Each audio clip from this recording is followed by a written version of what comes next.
Hello, ladies, gentlemen, and everyone in between. My name is Alex McCall, and I'm a great author. But I wasn't always, so we're back with Demon Hunters, the angsty book I wrote when I was 14. Last time we had two different starts where we met our main characters, the twins Ellie and Olivia, and learned that they share dreams and feel each other's pain. We also met Thomas and James, two boys that exist.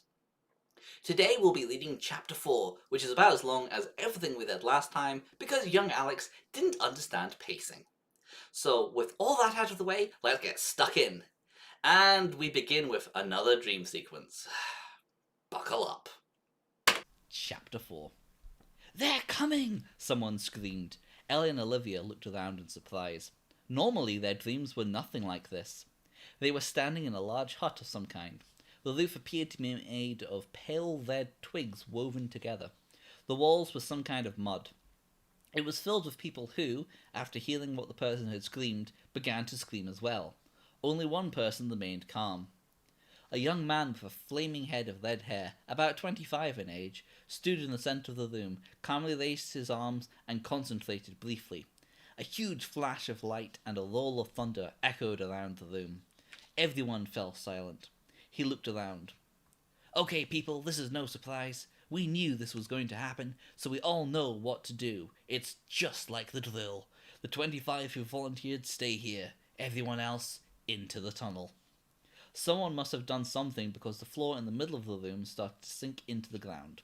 With a rush, the people in the room started pouring into it, like sand through an hourglass. They passed through Ellie and Olivia like they were ghosts. Soon all who remained were the red-haired man, a group of about 20 hard-looking men and women, and one other woman. She was obviously pregnant. She was just as obviously not human. Large feathered wings sprouted out of her shoulders, just below where her long brown hair reached down to. She was crying. "But Themin, you can't stay. You must come with us." Themin shook his head. "You know that wouldn't be right. We've got to stay here, to hold them off long enough for all of you to escape. We all agreed. There's nothing anyone can do." The woman let out another wail. "But what about your child? What about your son?" Themin looked stunned for the moment. "It's going to be a boy?" he asked. The woman nodded. A huge grin spread across Themin's face. "Then I'll die knowing that I'm protecting my son. Now go, Amelin." For the moment it seemed like Amelin was going to stay and argue, but she turned and left, tears pouring down her face. Themin turned to the others. "Well, it looks like this is it. Let's take them with us." That was the last thing the twins heard before they got sucked along after Amelin. The last thing they saw was Themin's hands filling with flames. The scene suddenly shifted from the tunnel to another room. The walls and roof were made of wood, all joined together seamlessly, as if the room hadn't been made so much as grown. In the middle, a group of pedestals was set up. Above each, an orb of light glowed. A group of people were arguing, some gesturing towards where one of the orbs hovered. The debate was getting very heated. Then Amelin appeared. Her face was grey, almost sucked dry of all emotion except grief. She walked up to the group and saluted despondently. "Amelin Duskrise, here to report that River Song has come under attack by a band of Clash Shrink." Most of us got out, but some, including my husband, decided to stay and hold them off. "Please, could you send reinforcements to help them?" The group of humans stopped talking and looked at her. Some wore expressions of sympathy, others looks of anger. One of them stepped forward. He wore a wide-brimmed hat under which light brown hair was just visible and a long leather jacket that fell down beyond his knees. He shook his head. "I'm sorry, they're all dead." He gestured to the orb. Amelin peered closer, as did Olivia and Ellie. The orb showed the middle of a village. What had once been a village, now it lay in ruins. Creatures that looked like the ones that usually hunted them in their dreams walked about. Squat, muscular creatures with forearms, of which muscles stood out like bowling balls. They were ripping buildings apart. In the middle of the village, a massive black hole smoked. Amelin made a soft, choking noise, tears flowing freshly down her face. Did you see them die? Maybe they're still alive." One of the group gestured, and the scene in the orb began to flow back, as if someone was rewinding it. Then it suddenly stopped. The orb showed a scene of carnage. There were a lot of bodies scattered around, some the creatures most human. In the middle of the picture, Themin had his sword up in a desperate block against one of the creatures. It was huge, even compared to the others. One of his arms hung limply by his side. The thing that Amelin had called a crash shrink was slowly but surely pushing the locked swords towards his throat. A mad look came into Themin's eyes. That's missing an apostrophe. His hair all stood on end and his skin began to glow, as if he was being consumed by light from the inside. Suddenly he cried out and exploded. He must have got whatever was monitoring the battle, because the orb went white for a moment. Then another image came on. It was obviously a different observer. The ground was a blur as it sped towards a plume of smoke. When it reached the village, it was the same scene as the first one they'd seen. A ruined village and a big smoking hole. Amelin gave a cry, filled with pain, and collapsed sobbing. The man in the leather jacket put a consoling hand on her shoulder. "I'm so sorry," he said. Amelin looked up and glared at him. "It's all your fault, Erhard. Everything. It's all because of you and your daughters." With that, the dream dissolved into smoke. So, yeah, that's something, sure. She felt terrible that morning and knew that Ellie looked the same. When they'd woken, it had still been early, but they couldn't get back to sleep. Not that they wanted to. Who knew what might be waiting for them? So they had stayed awake and talked in small voices about what had happened in their dreams. When the first fingers of dawn's light brushed the horizon, they had got dressed and waited to be called down to breakfast. Now they walked silently side by side as they drew closer and closer to the school, and they didn't feel much better than when they had first woken up in the middle of the night. However, this didn't change anything at school. Ellie did as she always did. She tormented Thomas. As soon as she came through the gate, she zeroed in on him and marched over. He looked up and nodded at them. "Hi." "Hi." "What's up?" he said. Ellie, however, wasn't so pleasant. "Shut up, freak. Now, why did you carry Olivia home yesterday?" Obviously, this is probably a conversation that they should probably have had while he was carrying Olivia home yesterday, but our point of view was unconscious at that point, so obviously nothing happened, they just teleported. Thomas looked startled. "You're yelling at me for doing something good? Who does that?" "You still haven't answered my question." Thomas shrugged. "She fell over. It was the right thing to do." For some odd reason, this only made Ellie angrier. "Why do you think... ... she began, but Thomas cut her off. "Can I have a word with Olivia for a moment? In private." Ellie shook her head in rage. No, you can't. Why would you want to anyway?" "Isn't it Olivia's decision?" Thomas replied mildly. Ellie was just about to yell at him again, but Olivia stopped her. "I might as well talk to him. Besides, we really should be thanking him. I would never have got home without him." Ellie shot a glowering glance at her, then stomped off to a distance where she wasn't evident, but should still get a good idea of what was happening. Olivia turned back to Thomas and was surprised by the intensity with which he was looking at her. "Olivia, what happened last night?" he asked softly. Olivia shrugged. "It was just sunstroke, I guess, and really thanks. Ellie means it too." Thomas waved the thanks away. "No, she doesn't. She might if I was James." "But you don't need to thank me. I was only doing what anyone should have done. Anyway, I wasn't talking about that. I mean, what was happening with you and Ellie? You looked like you were having a serious argument." Okay, no, I mean, you would have expected the fainting to be the thing he was asking about, but no, get the ghost, man. I would actually have respected him for that. Olivia frowned slightly. "Were you following us?" Thomas shrugged. "Alright, you got me." "What?" "I wanted to ask you something." He paused and took a deep breath. Would you like to see a movie?" Olivia was stunned. "Like a date?" Thomas was staring at his boots. "If you like," he said. Olivia was so surprised, all she could do was blink. Okay, was all she could manage. Thomas let out a big sigh of relief. "Great. I'll come to your place around 7. Will that be alright?" Again, okay, was the only thing she could think of. Thomas smiled and walked off. Olivia turned and, still stunned, walked mechanically back, wondering how she was going to break the news to her twin.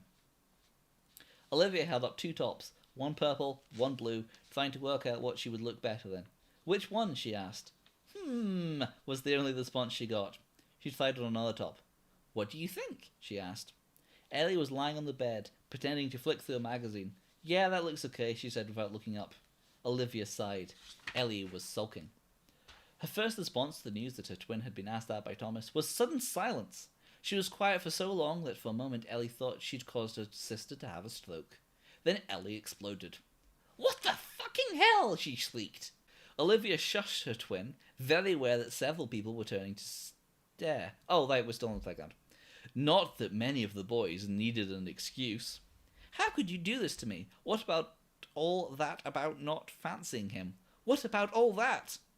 What the dickens is that? Calm down, Ellie. You're making a fool of yourself. Olivia should have known that this wasn't the right thing to say. I'm making a fool of myself? Me? No, you are the one making a fool of yourself. Grade A dialogue. With that, Ellie had turned and stormed off. All through the rest of the day, in all of their classes, she hadn't said a word. Olivia was only slightly worried. They'd had fights before, but they'd always blown over. I know you're mad at me, but you might at least help, she said, trying to get a reaction out of her twin. She got one. Ellie threw down her magazine in disgust. Well, what am I supposed to say? I don't know why you care. I don't even know why you're going out with him on a date. It's not really a date, Olivia said defensively. It's just a film. She sighed. Look, I don't really want to go out with him, but you didn't see how relieved he looked. I couldn't say no, but I'll let him down gently tonight. See that you do. Ellie picked up her magazine, turned a few pages, then looked at Olivia over the top of it. By the way, you look better in the blue one, she added. The purple one makes you look fat. This is how teenage girls talk, absolutely. Olivia was dressed and ready for him when Thomas arrived at 7 o'clock as arranged. Ellie was nowhere to be seen, having flunked off in disgust when the orphanage care workers, her last hope that the date would be cancelled, were perfectly delighted to allow it. They'd always felt that Olivia was in the shadow of her twin, and being led into everything, so when they heard that someone had asked her out, they'd done everything they could to make sure that went ahead. Sure, go for them. Olivia had been keeping an eye out from the window by the stairs, so when she'd seen him walking in through the gate, she'd quickly slipped to the door. If you're wondering what the orphanage looks like, it's one of the many things that young Alex didn't bother to describe. So let's just say that it looks like the dumping ground from the BBC show The Story of Tracy Beaker, because that was almost certainly what I was imagining. She didn't trust Ellie not to answer the door and start yelling at Thomas, but her turn was still absent. Thomas stared at her as she opened the door, and she was sure he flushed for the moment. Then he regained his composure and smiled at her. Hello, Olivia. You're looking lovely. Olivia glanced down at the purple top. She'd known Ellie for all their life and knew when she was being lied to. Thanks, she said. They walked down the path to the street, and Olivia couldn't help but glance back for one final sight of her sister glowering after them. There were plenty of people framed in window. Yes, there were plenty of people framed in window. She knew she'd not get any peace about this until she'd related all details great and minor over the breakfast table, but she couldn't see her sister. This worried her somewhat. They walked deeper into town, passing the heavy stone church that marked the boundary to the centre of town. Solid as time, it was one of the oldest buildings in the town. Some even said that it had been there first. Maybe it would be there long after everything else had gone. I don't know if that's foreshadowing, it might be. Olivia shook her head, chasing away the errant thought. She was on a date. Her first. She should be concentrating on the guy who was hanging on her arm. Really? That's a weird way to walk. It was just like she'd always imagined it. Dressing up nice, going into town. The fact that it was Thomas was the only bit that didn't fit. Yeah, get bodied, Thomas. He didn't really seem the dating type. Oh no. Everyone else asked each other out regularly, but he'd stayed aloof. Even when he was friends with James, he was distant, but with no one really talking to him anymore. ... Stop it with the ellipses, Alex. And she couldn't see why he wanted to go out with her. Surely he'd have fancied Ellie. She was the better looking one. She was the one that he talked to. He'd barely spared her a glance before, so why now? What had changed? She mentally shook herself. This was getting her nowhere. She should just enjoy the evening. You know, I don't actually think we've established that he mostly talked to Ellie instead of her, but alright, fine. They reached their destination and Thomas held the door open for her. She looked up the stark neon sign, Ross's. It was a popular imitation diner where most of the school could be found at one time or another. There were a crowd of tables in the middle of the floor and booths along the walls for those who wanted a more private time. It was to one of these that Thomas told Olivia. She sat in silence while he ordered 2 Cokes. It's all right, she spoke. Oh, it's all right. She looked up as he spoke. You can stop being nice. I know you don't want to go out with me. Oh, good grief. She wasn't sure what to say. It was the truth. Yeah, get bodied, Thomas. And what she'd been expecting to have to carefully explain to him. To hear him state it so surely put her off balance for the moment. Finally, she managed to stutter out a reply. So if you knew this, why did you ask? You don't know how mad you've made Ellie. That just made Thomas grin. A bonus, I assure you. But he paused. Olivia, are we friends? Yes. Finally, a place where ellipses actually belong. Olivia had a feeling that Thomas was expecting something from her, but she wasn't sure what it was. Yes, I think we are. But we never talk. Ellie hates me. And to be honest, I hate her too. Yeah, this is how friendship is made. I hate his twin. So this was the only way I could get you on your own. This must make sense to him, Olivia thought. I just wish it makes sense to me. That's just stupid. I don't have to listen to my sister all the time. She doesn't own me. If I wanted to go somewhere without her, then I would. Thomas just looked disbelieving. When was the last time you were actually separated from your twin? Olivia thought for a moment, then shrugged. She couldn't actually think of another time. Well, you've got me now. What do you want to talk about? You, of course. The waitress brought over the Cokes then, giving Olivia time to adjust to the conversation. She lengthened the time before she had to say anything by taking a big gulp of her Coke. She couldn't help feeling that the conversation was supposed to mean more than it did, but she couldn't think of anything. So you don't fancy me, was all that she could ask as she lowered the glass from her lips. Thomas blushed red and was about to answer when the door to the diner swung shut. This shouldn't have been enough to interrupt any conversation. People were coming and going all the time. Somehow, though, this time it added harmonics that resonated doom. I quite like that. Both Olivia and Thomas looked up at the same time and saw James stride into the diner, a posse of friends behind him. He swept the room with his gaze until it lighted upon their table. Then he strolled over. Beside her, Thomas swore quietly. What are you doing here, James? Nope. Oh. What are you doing here, Thomas? James had arrived. Yeah, of course he had arrived. Why, just sharing a Coke with a friend. What are you doing here, James? James turned to Olivia while Thomas was sulking. I've come to take Olivia home. Ellie texted me saying that you'd forced the sister to go on a date with you. I'm here to take her back. Thomas yawned in an aggravating manner. That's nice, but here she stays. We've got things to talk about. Well, you can talk about them with me here as well. Fuck off. Olivia got fed up and got to her feet. If you two are going to behave like children, there's no point in me being here. I'm leaving. No, you can't, Thomas tried to hold her back, but James shoved him aside. She can go wherever she wants, Thomas. Half the cafe was staring at them by this point. Face flushing red, Olivia hurried to the door. Wait! Thomas was trying to shove past James and his posse. Olivia took one look back. Saw the desperation in his eyes. Then the door closed behind her, and she was gone. As she walked home, the shock and bewilderment that had clouded her since she'd sat down at the table burned away under her quickly rising anger. All of it aimed at one person. Ellie. How dare she? How dare she interrupt a date like that? It didn't matter that Thomas hadn't wanted a date. It didn't matter that she hadn't really wanted to be there in the first place. I think it did matter quite a bit. Ellie knew what was supposed to have been happening, and she'd sent James along to break it up. I mean, I'm not saying that she should have sent James. I'm just saying it kind of matters that he didn't want to be there. The rage lasted all the way home, powered her through the door of the foster home, past the group of curious fellow residents, and up the stairs. She barged into her room. The door hit the wall with a bang. What the hell? She yelled.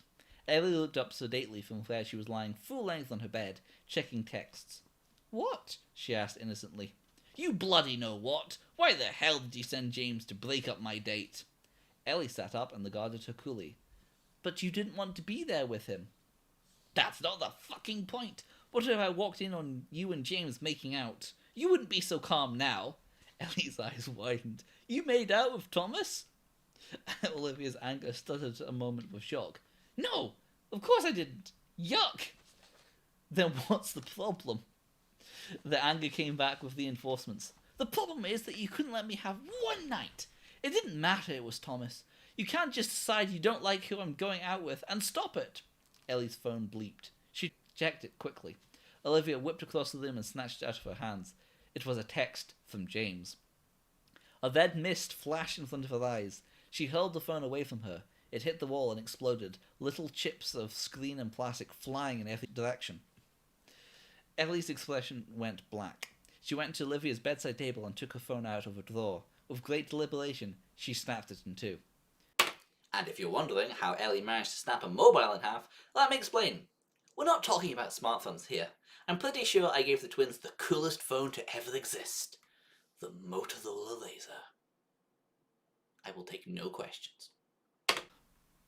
Then they were flying at each other, kicking, punching, pulling each other's hair, screaming at the top of their voices, both from rage and the pain they were inflicting on each other and themselves. Then the door barged open again and care workers dragged them apart. They were thrown in separate rooms to cool off and the doors locked. I don't know if that's legal. Olivia hammered against the walls for a while, then the anger dissipated and she fell onto the bed. For a long time she didn't move, just stared in front of her and thought about Thomas had only wanted to talk, yet had been so desperate for her not to go. What had he wanted to say to her? Then she fell asleep. A creature stood on a large rock, framed against the black night sky and yelling in a strange tongue at the assembled horde.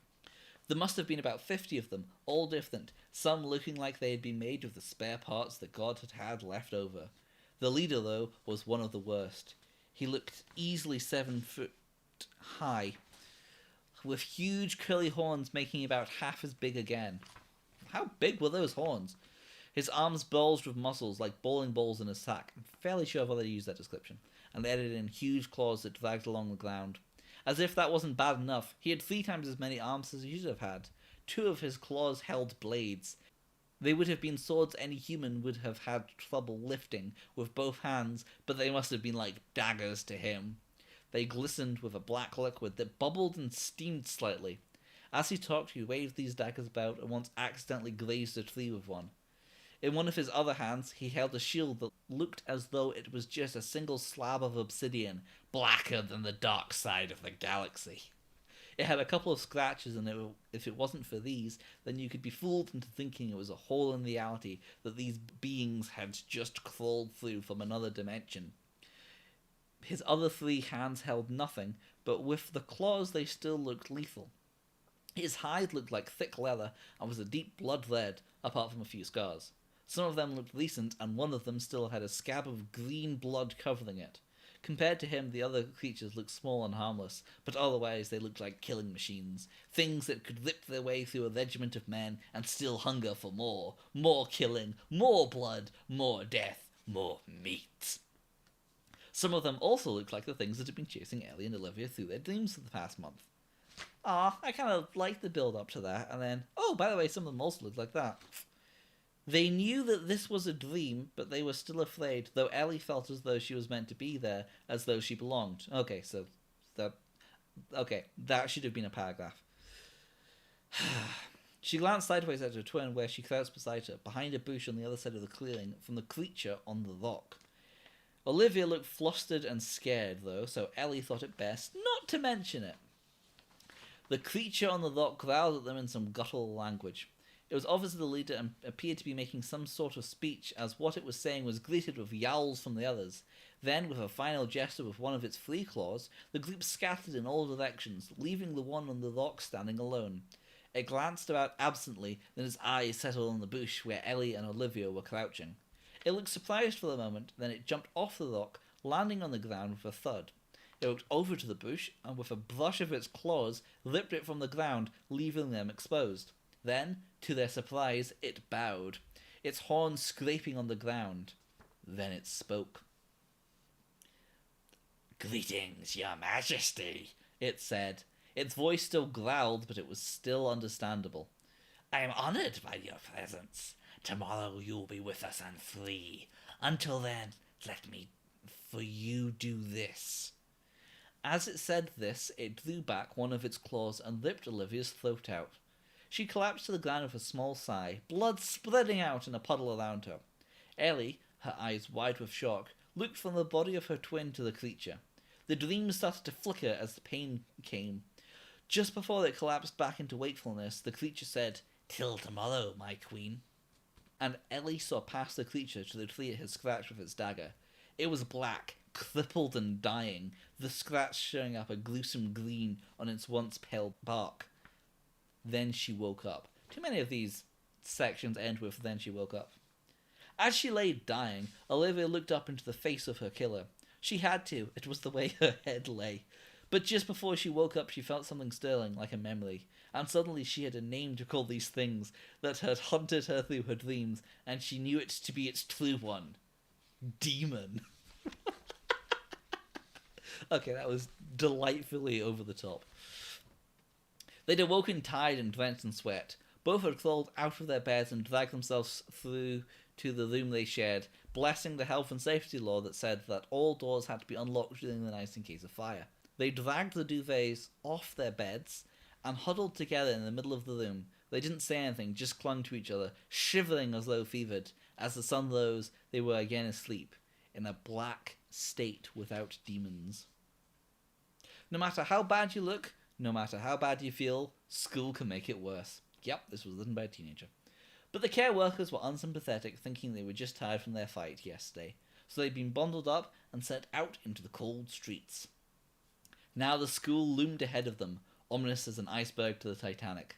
Again, not a bad phrase. Olivia knew that by now word would have got round of the confrontation in the cafe, and their fellow orphanage residents would have no doubt have gleefully spread word of their fight. Everyone would be asking questions, expecting answers. It began as soon as they were through the gate, Thomas hurrying up to them, an apologetic look on his face. "Hi," he said hesitantly. "Hi," Olivia replied. Ellie just glowered at him. He looked at her uneasily. "Could I talk to you for a moment, Olivia?" Olivia nodded and they moved off. This time don't ask her out," Ellie yelled after them. Olivia didn't bother to look back. They still hadn't made up after their fight. The theme had only brought them together because of shared pain. Thomas frowned. "I'm sorry about last night," he began. "It was wrong of me. I shouldn't have exposed you like that." "It's okay," Olivia thought this was kind of a weird way of putting it. "It's not okay. I shouldn't have done it. You're too important." Olivia shrugged. "I'm not that important." Thomas moved closer. "Everything about you is important to me." Suave. Olivia flushed red with embarrassment, and that was all Ellie needed to butt in. "All right, you've had your say," she said, barging in between them. "Now get the hell away from my sister." Thomas backed away, frustration evident in his voice. "Olivia," he called past... That's not how you say past, but whatever.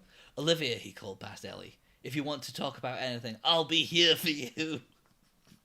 "You bothering them, Thomas?" James had arrived, bringing with him his usual entourage of hangers-on, and Edward. He moved forward and grabbed Thomas's shirt, almost hoisting him off the ground. "I ask you a question," he said. "Fuck off," Thomas replied. With that, James punched him, a good clean shot to the cheek, knocking him to the ground. James advanced towards him, and Thomas scuttled backwards. Olivia thought she could see something like fear in his eyes. Ellie was overjoyed with the way things were going. She danced after them, hooting, "Get him, James!"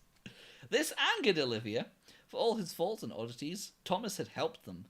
Ellie still hadn't thanked him for that, and she should at least show some sympathy for him. It made her angry. It was probably that made her stand back from her twin and bite down hard on her arm. Yep. That's the thing to do. The effect was instantaneous. Ellie jumped in the air, then turned to her, angrily.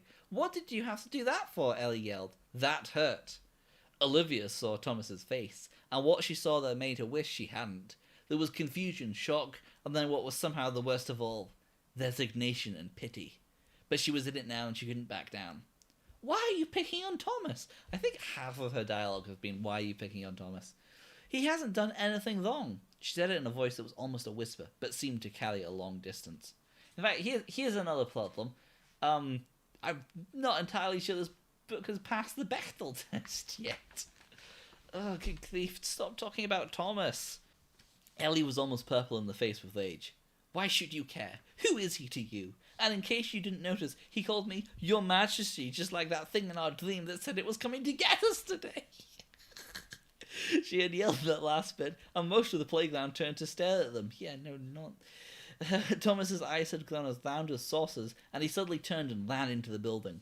Olivia was just wondering about this when Ellie grabbed her by her arm and dragged her into a corner of the playground. Now look what you did, Ellie hissed in her face. If we hear anything more about this, then it's going to be your fault. Why did you have to protect him? What is he to you? Ah yes, the eternal question. What is he to her? I mean, really. That's not the point. The point is, why do you have to be so mean to him all the time? Ellie looked surprised. What do you mean, why? He's weird and cycle. Why should you defend him?